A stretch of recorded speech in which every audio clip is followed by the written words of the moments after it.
2019ஆம் ஆண்டு ஜார்க்கண்ட் மாநில ஊரக வளர்ச்சித்துறை ஜூனியர் பொறியாளர் சுரேஷ் பிரசாத் வர்மா மீது அம்மாநிலத்தின் ஊழல் ஒழிப்பு பிரிவு வழக்கு பதிவு செய்து விசாரணை மேற்கொண்டது. பெரிய அளவிலான தொகை சுரேஷ் பிரசாத் வர்மா மூலம் கைமாறியுள்ளதாக அதிகாரிகளின் விசாரணையில் தெரியவந்தது. இந்த விவகாரத்தில் ஊரக வளர்ச்சித்துறையின் தலைமை பொறியாளருக்கு தொடர்பிருப்பதாக கண்டுபிடிக்கப்பட்டது.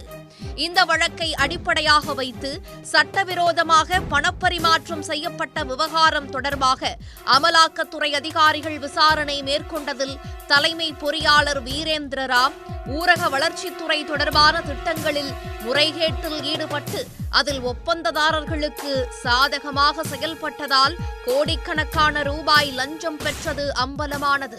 அந்த அடிப்படையில் கடந்த ஆண்டு பிப்ரவரி மாதம் தலைமை பொறியாளர் வீரேந்திர ராம் அமலாக்கத்துறை அதிகாரிகளால் அதிரடியாக கைது செய்யப்பட்டார். அவரிடமிருந்து சுமார் 39 கோடி ரூபாய் மதிப்பிலான சொத்துகள் முடக்கப்பட்டன. குறிப்பாக வீரேந்திர ராம் தனது கணக்காளர் மூலம் லஞ்சம் வாங்கி சம்பாதித்த பணத்தை சட்டவிரோத பணப்பரிமாற்றத்தில் ஈடுபட்டதாகவும், டெல்லி, ஜம்ஷெட்பூர், ராஞ்சி ஆகிய பகுதிகளில் ரியல் எஸ்டேட்டில் முதலீடு செய்து சொத்துக்களை குவித்ததும், சொகுசு வாகனங்களை வாங்கி வைத்திருப்பதும் விசாரணையில் கண்டுபிடிக்கப்பட்டது.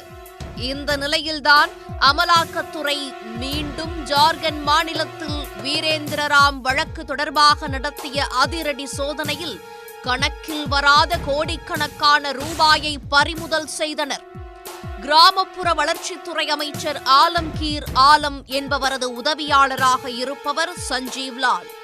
இவரது சமையல்காரர் வீட்டில் சோதனை நடத்திய போது கணக்கில் வராத பல கோடி ரூபாய் பணம் கட்டுக்கட்டாக பதுக்கி வைக்கப்பட்டிருந்ததை பார்த்து அதிகாரிகள் அதிர்ச்சியடைந்தனர்.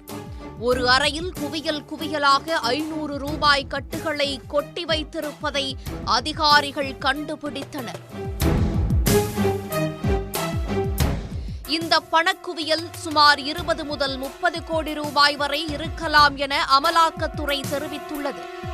தற்போது வரை அதன் மதிப்பீட்டை பார்த்ததில் 25 கோடியை எட்டியுள்ளதாக அமலாக்கத்துறை தெரிவித்துள்ளது.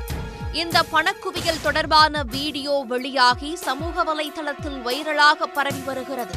பறிமுதல் செய்யப்பட்ட பணம் தலைமை பொறியாளராக இருந்த வீரேந்திர ராம் லஞ்சமாக வாங்கிய பணமா அல்லது அமைச்சருக்காக தனிச்செயலாளர் வாங்கி வைத்த லஞ்ச பணமா என்பது குறித்து பல்வேறு கோணங்களில் விசாரணை நடைபெற்று வருகிறது. உடனுக்குடன் செய்திகளை தெரிந்து கொள்ள சன் நியூஸ் பெல் ஐகானை கிளிக் பண்ணுங்க.